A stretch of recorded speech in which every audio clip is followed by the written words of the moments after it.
আজকে সারাদিনটা না একটা বিশাল হেক্টিক ডেতে গেছে, যেটা তোমরা পার্ট 1-এ অলরেডি দেখতে পাবে। আর আজকে না আরও একটা স্পেশাল, কারণ আজ হচ্ছে মাদার্স ডে। তো সকাল থেকে তুমি টেরই পাইনি কী করে মাদার্স ডে বেরিয়ে গেছে। আর আজকে মাও একটু সোশ্যাল নেটওয়ার্ক ঘাটিনি, তাই মা জানিই না যে মাদার্স ডে ছিল। সন্ধ্যাবেলা হলে আমার মুখটা একটু ওকছুক করে কিছু বাইরের খাবার খাওয়ার জন্য। তা আমি বেরিয়েছিলাম, ভাইকে বলে গেছিলাম যে তুই কিছু এনে রাখিস। ও চিকেন মোগলাই এনেছে। আমার হঠাৎই মনে পড়লো যে আজকে মাদার্স ডে একটু সেলিব্রেট করতে হবে, তাই ওকে আমি ফোন করে বললাম যে একটু রোজ আর চকলেট নিয়ে আয়। একদম ছোট্ট করে সিম্পল করে মাকে জাস্ট উইশ করেছি, মা তাতেই খুশি। কারণ উইশটাই সবচেয়ে বড় বিষয়। আমি কতটা অ্যারেঞ্জমেন্ট করো সেটা তো ডাজ নট ম্যাটার, এটা আমিও মনে করি। আমার মনে হয় তোমরা আমার সাথে কানেক্টেড করতে পারবে বিষয়টা। আর মা খুবই খুশি হয়েছিল।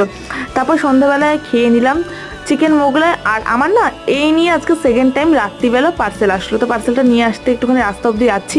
আর ডেলিভারি ম্যান না অন্য একটা লোককে পাঠিয়েছিল, যে ওটিপিটা কানেক্ট করতে পারছে না। আধ ঘন্টা পর আমি পার্সেলটা রিসিভ করলাম।